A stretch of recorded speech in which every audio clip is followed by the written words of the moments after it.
എടാ, നിന്റെ ദേഹത്ത് ചെറിയച്ചൻ കേറി എന്ന് പറയുന്നതിൽ എനിക്ക് സ്വല്പം സംശയമുണ്ട്. അതെന്താ അമ്മാവ അങ്ങനെ പറയണേ? അതെ, വ്രതവും ശുദ്ധിയും ഒക്കെയുള്ള ദേഹത്തെ ഈ കോലമൊത്ത കാരണവന്മാരെ പ്രവേശിക്കാറുള്ളൂ. നിനക്ക് ഈ ഇടയായിട്ട് സ്വല്പം ചുറ്റിക്കളിയൊക്കെ ഉണ്ടെന്ന് ഞാൻ അറിഞ്ഞിരിക്കണു. നല്ല കഥയായി. എനിക്ക് ജീവനിൽ പേടിയില്ലെന്നാണോ അമ്മാവൻ വിചാരിക്കണേ? അമ്മാവൻ വ്രതം ഒന്നും തെറ്റിക്കാണ്ടിരുന്നാ മതി. അനുഗ്രഹം എന്നും പറഞ്ഞ അടിച്ചെളിക്കാരിക്ക് വരെ ചുംബനം കൊടുക്കുന്ന ഏർപ്പാടുണ്ടല്ലോ, എനിക്കത് അങ്ങോട്ട് രസിക്കുന്നില്ലോട്ടോ. അത് ഞാനാ, വല്യച്ഛനല്ലേ? ഇക്കണക്കിന് ബ്രഹ്മചര്യം അങ്ങനെ ലംഘിച്ചിട്ട് അത് ഞാനാണോ വല്യച്ഛനല്ലേ എന്ന് പറഞ്ഞ് രക്ഷപ്പെട്ടാ പോരെ?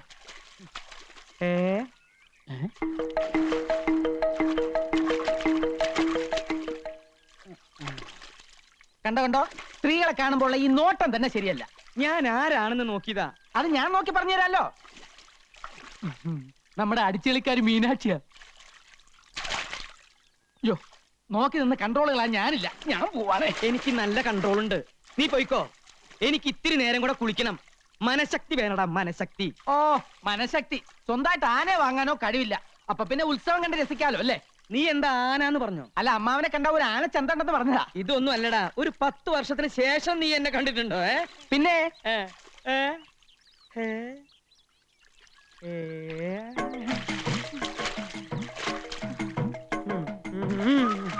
മനഃശക്തി തരണേ.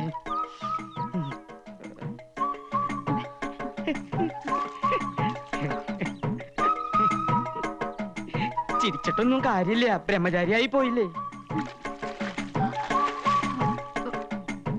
ഇവളിത് എന്തു ഭാവിച്ച?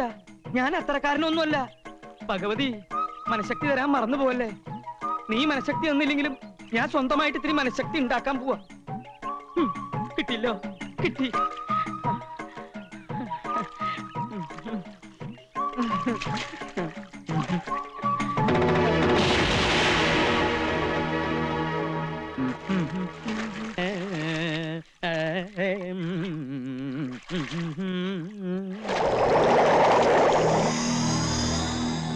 മീനാക്ഷി, മീനാക്ഷി, ഒന്ന് പൊങ്ങു മീനാക്ഷി. എനിക്ക് പ്രഷറുള്ളതാ. ടെൻഷൻ ഉണ്ടാക്കല്ലേ. പൊങ്ങു മീനാക്ഷി. നീ ഏതാ? എന്നെ അറിയില്ലേ? ഞാനിവിടുത്തെ ദാസിപ്പെണ്ണ. ദാസിപ്പെണ്ണോ? ആ. അപ്പൊ മീനാക്ഷിയല്ലേ അവിടെ കുളിച്ചോണ്ടിരുന്നത്? മീനാക്ഷി പോയല്ലോ. അതല്ലേ ഞാൻ തമ്പുരാന്റെ അടുത്തേക്ക് വന്നത്. ഇപ്പൊ ഇവിടെ ഞാനും തമ്പുരാനും മാത്രമേ ഉള്ളൂ. എനിക്ക് തമ്പുരാന് വലിയ ഇഷ്ടാ. നിന്നെ കണ്ട ഒരു ദാസിപ്പെണ്ണാണെന്ന് പറയില്ല. മംഗല്യ സൗഭാഗ്യം ഉണ്ടായിരുന്നെങ്കിൽ നിന്നെ ഞാൻ തമ്പുരാട്ടിയാക്കിയാലേ.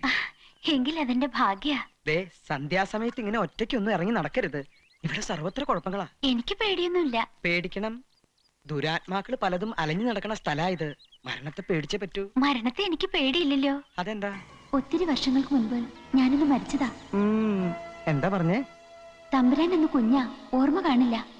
എല്ലാവരും കൂടി ഒരിക്കൽ എന്നെ ജീവനോടെ ചിതയിൽ വെച്ച് കൊന്നതാ.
എന്ത് പറ്റിയ മാവ?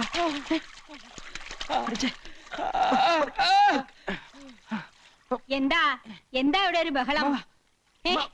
എന്ത് പറ്റി എന്റെ രാമന്? അയ്യോ കൃഷ്ണ, എന്താ പറ്റിയേ? എനിക്കൊന്നും അറിയില്ല മുത്തശ്ശി. ഞാൻ കുളി കഴിഞ്ഞ് നേരത്തെ പോയി. പക്ഷെ അമ്മാവൻ കുളിക്കുമ്പോ തൊട്ടപ്പുറത്ത് നിന്ന് ദാസി പെണ്ണുങ്ങൾ കുളിക്കുന്നുണ്ടായിരുന്നു. ഇനി ദുർബല നിമിഷത്തിലെ ബ്രഹ്മചര്യം വല്ലതും ചതിച്ചോ ഭഗവതി? പണിക്കരെ, ഉടനെ മേപ്പാടുന്ന വരുത്തുക.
എഴുന്നേൽക്കുക. അഗ്നയേ തേജോദീപ്തേ ശക്തിഹസ്തായ സൂര്യപാർശ്വദേ നമഃ. ഇത്രയും കാലം ഭയപ്പെട്ടിരുന്നത് സംഭവിച്ചിരിക്കണു. ആവാഹിച്ച് ബന്ധനസ്ഥയാക്കിയ ദുരാത്മാവ് എങ്ങനെയോ രക്ഷപ്പെട്ടിരിക്കണു. വരുന്ന വഴിക്ക് നോമുള്ള സാന്നിധ്യം മനസ്സിലാക്കിയിരിക്കണു. ഇതെങ്ങനെയാ സംഭവിച്ചത്? ഇവിടെ ആരെങ്കിലും ബ്രഹ്മചര്യം ലംഘിച്ചോ? വ്രതാനുഷ്ഠാനങ്ങൾക്ക് വിഘ്നം വരുത്തിയോ? കണ്ടില്ലേ, ജപിച്ചു കെട്ടി ഏലസ് പോലും നഷ്ടപ്പെടുത്തിയിരിക്കണു. കൈയിങ്ങട് നീട്ടുക. ജീവൻ തിരിച്ചു കിട്ടിയത് ഏതോ മഹാഭാഗ്യമെന്ന് കരുതിയാ മതി. ഈ കുടുംബത്തിനെ ആപത്തിൽ നിന്ന് രക്ഷിക്കാൻ മേപ്പാടിനെ പറ്റൂ. തമ്പുരാട്ടിക്കറിയില്ലേ, അവളത്ര നിസ്സാരക്കാരിയല്ല. ഗർഭിണിയായിരിക്കുമ്പോ ജീവനോടെ വെന്തരിഞ്ഞവളാ. ലോകത്തൊരു മാന്ത്രികനും പെട്ടെന്ന് അവളെ ആവാഹിക്കാൻ പറ്റില്ല. 41 ദിവസത്തെ വ്രതാനുഷ്ഠാനങ്ങൾ ഹോമങ്ങളും ചെയ്ത് കരുത്താർജിച്ചാണ് അന്ന് അവളെ നോം ആവാഹനം ചെയ്തത്. വീണ്ടും ആ കരുത്ത് നേടേണ്ടിയിരിക്കണോ? ഇല്ലെങ്കിൽ നമ്മെപ്പോലും അവൾ അപകടപ്പെടുത്തിയിരിക്കും. തൽക്കാലം എല്ലാവരും കരുതിയിരിക്കുക. ജപിച്ചു കെട്ടിയ ഏലസ് നഷ്ടപ്പെടാതെ സൂക്ഷിക്കുക. കടുത്ത ബ്രഹ്മചര്യവും കർമ്മങ്ങളും കർശനമായി പാലിക്കുക. പരസ്ത്രീകളുടെ സാമീപ്യം ബ്രഹ്മചര്യ ലംഘനാവോ? എന്താ സ്ത്രീ സാമീപ്യം വേണമെന്ന് കൃഷ്ണൻ തമ്പുരാൻ വല്ല മോഹം ഉദിച്ചോ? ഏയ് അങ്ങനൊന്നുമില്ല, അറിഞ്ഞിരിക്കാം.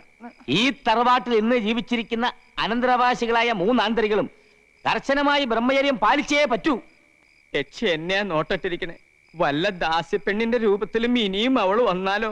എന്നെ രക്ഷിക്കണം. പേടിക്കണ്ട. അതിനാണ് മന്ത്രം ജപിച്ച് നാം ഏലസ് തന്നിരിക്കുന്നത്. അവൾ ഏത് രൂപത്തിൽ വേണമെങ്കിൽ പ്രത്യക്ഷപ്പെടുകയോ വേണ്ടി വന്നാൽ സ്പർശിക്കുകയോ ചെയ്തോട്ടെ. പക്ഷെ ഏലസ് ഉള്ളിടത്തോളം കാലം നിങ്ങളെ ദുർമരണത്തിലേക്ക് നയിക്കുവാൻ അവളെ കൊണ്ടാവില്ല. ഈശ്വരാധീനം ഉണ്ടെങ്കിൽ അപകടം ഒന്നും സംഭവിക്കില്ല. എനിക്ക് അല്ല, ഉണ്ണിക്കുട്ടൻ എവിടെ? ഉണ്ണി നാളെ വൈകി എത്തൂ. തൊഴാൻ ഗുരുവായൂർ പോയിരിക്കുക.